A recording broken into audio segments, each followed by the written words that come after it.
তোমার খাবার দিছে কেডা? হ্যাঁ, তোমার না করলাম, তোমার হুজুরে না করে দিলাম, তুমি এরাইও না কালকে থেকে।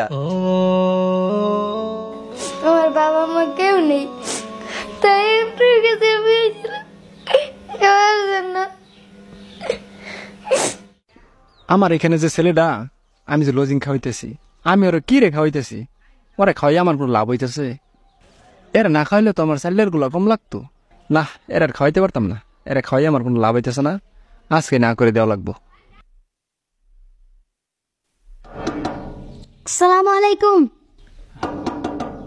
আসসালামু আলাইকুম। ওয়ালাইকুম আসসালাম। কে হামজালা? জি। দরজা তো খোলাই আছে, ভিতরে আসো। আসো, বসো এখানে। ভাত তো বাড়াই আছে, খাও।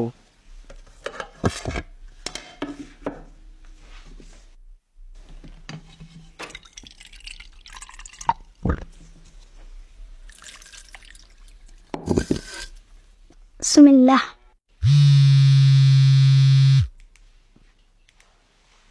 হ্যাঁ, ওয়ালাইকুম আসসালাম। হ্যাঁ হুজুর, কোন? নতুন একটা ছেলে। আর যে ডের দিয়েছিল খাবার পাইতেছি না। এতিমখানা বাড়ি কি এতিমখানা মানে এলাইছি? যে 2 দিন পরে একটা করে নতুন একটা করে ছেলে আবো আমার বাড়িতে খাওয়াবেন, এটা কি আমি কি এতিমখানা আমার বাড়ি? রাগ করবো কেন? আপনি বুঝেন না? আমি তো এটাই খাওয়াইতে পারতেছি না, এটা তো আমি রাখবো না, বাদ দিয়ে দিব। অনেক কি আমি রাখবো? কালকে থেকে ওই আসবে না, অনেক না করে দিব আমি। অন্য জায়গায় অন্য কারোর সাথে আলাপ করেন, এ হবে না আমার এখানে, বাদ দেন। আচ্ছা ঠিক আছে, ওয়ালাইকুম আসসালাম।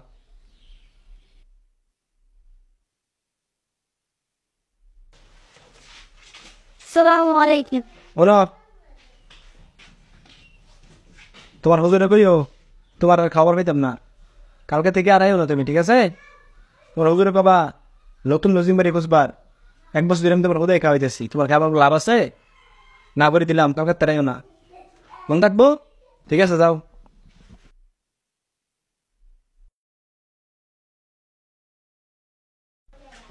আরে তুমি আজকে আবার এসো? তোমার তো না করে দিলাম, তোমার খাবার দিছে কেডা? হ্যাঁ, তোমার না করলাম, তোমার হুজুরে না করে দিলাম, তুমি এরাইও না কালকে থেকে। না করার পরও কি এরাইছো? হুজুরে তো একদিন লজিং বাড়ি পাই নাই, তাহলে আমি আইসি আপনার বাড়িতে খাইতে। হুজুরে বলছে যাও, কোনো সমস্যা হবে না। অনেকেরই তো বাবা মা আছে, তারা বাড়িতে যেয়ে খাইতে পারে, কিন্তু আমি তো বাড়িতে যেয়ে খাইতে পারি না। আমার বাবা মা কেউ নেই, তাই আপনার কাছে পেয়েছিলাম খাওয়ার জন্য।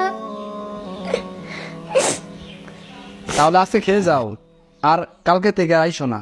তোমার হুজুরে বলবা অন্য ব্যবস্থা করতে।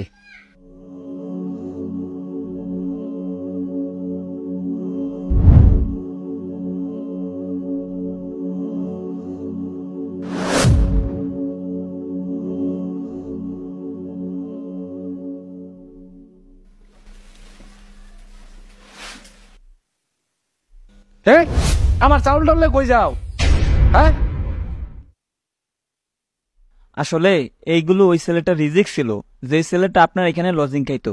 এখন যেহেতু তাকে তাড়াই দিছেন, তাই এগুলো নিয়ে চলে যাইতেছি। চলুন।